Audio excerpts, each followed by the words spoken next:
Welcome back to Newsmaker Live, and we're speaking here with Mr. Michael Shastney, businessman and father of Alan Shastney, the new leader of the United Workers' Party. We'll put the number up on the screen right now so that we can begin to take your calls as we continue our discussion with him. Now, what is very interesting is that Alan Shastney is coming into the leadership of the UWP at a time when he does not have a seat and when it is 3.5 years constitutionally to the next general election. Now, for any politician, that would be a long time, and any leader can be undermined to a great degree if he does not have that seat, you know, in government where he can begin to influence policy. How will he be able to ride that ship? How will he be able to get around that obstacle? In my opinion, it has its upside and its downside. The upside is that he has sufficient time on his hand to go to the different constituencies in addition to whatever constituency he so desires to follow, do his homework on the ground without any big responsibility. And I think the number of people in Parliament who supported him could be his mouthpiece, you know, and it gives him a lot of time, free time, to do that kind of, to do the groundwork. And as we were discussing earlier about time flies very quickly. You know, we're in August tomorrow, okay? Yes. Yeah. To me, like elections were like yesterday. It's already a 1.5 years that has gone. You know? We have a call on the line. Good evening, caller. Please go ahead with your question. Yeah, good evening, Mr. Reynolds. Good evening, Mr. Shastney. My question is directed to Mr. Shastney. While I support Mr. Shastney on his victory, my greatest problem is his language. He's not bilingual. And I feel that'll be a very high hindrance in him making a positive contribution in the politics move, you know, to motivate people that come to him. Because when you check the convention I went on there last time, you could see a lot of farmers were there. And these farmers, for them to explain themselves, is more in Creole. And I realized Mr. Alan has a big problem with Creole. So I want to ask his father now, can Alan understand Creole, or can he speak Creole better than what he did in Soufrière the last time? Thank you very much for your question. Yeah. First of all, we'll research a little more later. Okay. Yeah. That question has come up time and time again, okay? The majority of people speak English. Assuming that Alan remains a leader and he's successful, he has to go away. They don't speak any patois in America or in England or those countries. They speak English, you know. So really and truly, I personally don't see it as a drawback. I'm not saying if he could not speak patois, it may not have had some pluses, but I don't think that's necessary. But he has to connect with the ordinary folks who will ultimately decide whether he gets into Parliament or not. Look at a perfect example. The man was campaigning for 3 months. Look at the results of the elections. So the results of this, is it show that a person who was not able to connect? He has been able to connect. The fact that he did so well at the polls tells the story. Also, look at Soufrière, a place, the man was a first-timer in Soufrière, and he got over 3,000 votes or whatever it is, okay? Or whatever, I can't remember. He lost by 300 votes, okay? And as I told you before, with this meeting here, there were a lot of operatives working against Alan, which I'm not prepared to disclose at this time, okay? And he did extremely well under those conditions. So, although, yes, it could be a plus, but I don't think it could be detrimental to his success. We have another call on the line. Good evening, caller. Please go ahead with your question. Hello. Yes, please go ahead with your question, caller. Yes. Are you there? Yes, please turn down the volume on your set before you continue. One second. Okay. My question to Mr. Shastney. Can you please put your set on mute, sir? Just sound. Okay? Okay, my question to Mr. Shastney, right? He's still interested in contesting next election for the United Workers' Party. But my question to him, as a businessman right now, right? For your son to win any election under the United Workers' Party, you, as the father of Mr. Shastney, has to reduce. The first step you have to do is to bring down the prices of all groceries in the supermarket. And for your father, yes, that's the first step for him to make way for people who can see, yes, this is a man we can trust. But not just that. You remember once I met you at the supermarket at Julian's, and I told Mr. Shastney, why can't you say, son, come out of the United Workers' Party because things are going bad? And then remember I told you once, you don't believe Dr. Anthony is the only man right now who can bring this country back to the standard that it is. We need to bring it back. I remember once you told me, yes. But let me just ask you another question, Anthony. Stephenson King trusted all those parliamentarians, right, those ministers and things and stuff.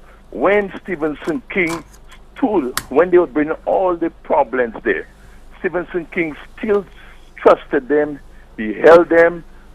There was a time he said, bring all evidence, and I will deal with all any parliamentarians who find themselves in corruption. Even Mr. Shastney, Stephenson King still stood and covered them. He brought them into they came into the party, right? All right. Now, please ask your question, caller, so that we can go ahead. Please ask your question. What's that? Please ask your question. Okay. No, the question. That's what I'm saying right now, Mr. Shastney. Are you prepared to take on the challenge, since your son is coming to the party, into politics, to reduce the cost of all your groceries in the supermarket right now? All right. Thank you very much. If you can do that, that will be the first step that you can see that the father and son is prepared to do something for the country. Thank you very much. Thank you very much, caller. You know, caller, you are asking the virtual impossible. I have not come here to tell you what you want to hear. I do not manufacture goods. If I bring goods from a country and sell them below cost, within 30 days there'll be no CFL. So I am saying to you that you have my number. I can give it to you. You know where to find me. I'd be happy to discuss this matter with you on a one-to-one basis and explain to you the reasons why what you're asking is virtually impossible. And the other thing I can say to you, one of the biggest companies in the Caribbean was GL, and GL came to St. Lucia, lost, I will hate to tell you how much money they lost in 2.5 years, okay? So what you want us to do? You want us to end up like a GL and the 1,400 people working for us, tell them to send them home? Doesn't make sense, my brother. So that's my response to you. We have another call. Please go ahead with your question, caller. Yes, good night. Good night. Mr. Shastney, you don't bound to answer those dumb questions, because I know my people are ignorant, but I have never heard such ignorant question in my whole life. I mean, you have to ignore those people. Caller, I know that you're emotional, but let's try to keep the language that we use on this particular show very clean, okay? So you could express yourself without using any language that would be any language of ignorance. Anyway. Okay? All right, go ahead. But I mean, this kind of question does not need an answer, my brother. You understand? Why should we ask a question which you know that cannot happen? You understand? Why did he has to drop down his price because of what? Which one of the people that have gone to politics that have cut the price for the malaria? None of them. You understand? So these questions are foolish questions. All right, thank you very much for your contribution. Okay, sir. He was failing. What was his question? Well, he was just saying that the previous caller's question was not one that was worth responding to. Okay. So that's pretty much what the essence of what he was saying. Okay. We have another call. Good evening. Please go ahead with your question, caller. Good night, Mr. Shastri. Good night, Murphy.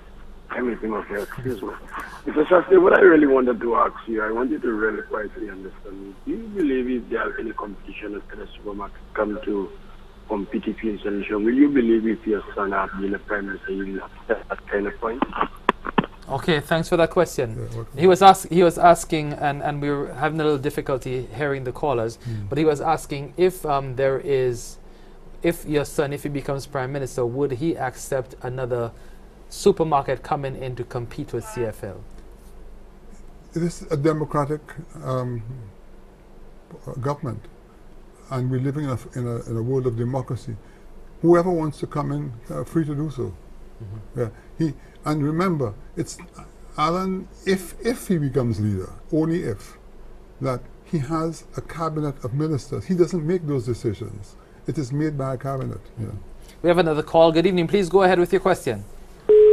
Okay, we lost that caller. In terms of the cabinet, and you just mentioned it, picking the team, I'm sure that would be atop the list of priorities for Alan being the leader of the party. I would assume that there would be certain permutations and certain things that they'll be looking for in candidates or potential candidates. But I want you to respond to that. Let's take this call right quick, though. Good evening, caller. Please go ahead. Good night. Good night. Mr. Shastri, good evening to you. Good evening. I'm calling from the south. It was most interesting to hear a former member of the Labour Party, UWP, I can mention his name, Clarence Rambali, speaking about you in glowing terms. He even went as far as saying that if you won $100 million, he would give it to you to invest because you were endowed with genes to be in business. That's your 40. How do you respond to that? Okay, thank you very much, caller. He was saying that Clarence Rambali spoke about you in glowing terms, and he said if he won $100 million, he would give it to you to invest because you have the fort. I would take it willingly. I would expect nothing less. Well, I know Clarence for a long time, and we've been very good friends. And you see, again, this goes it's all perception, After 50, 60 years in business, people know who you are and what you stand for. Yeah. We have another call. Good evening, caller. Please go ahead. Hi. Did we lose that caller? Okay. Well, let's take a quick break on Newsmaker Live. When we come back, we'll continue with your calls. Please don't go away.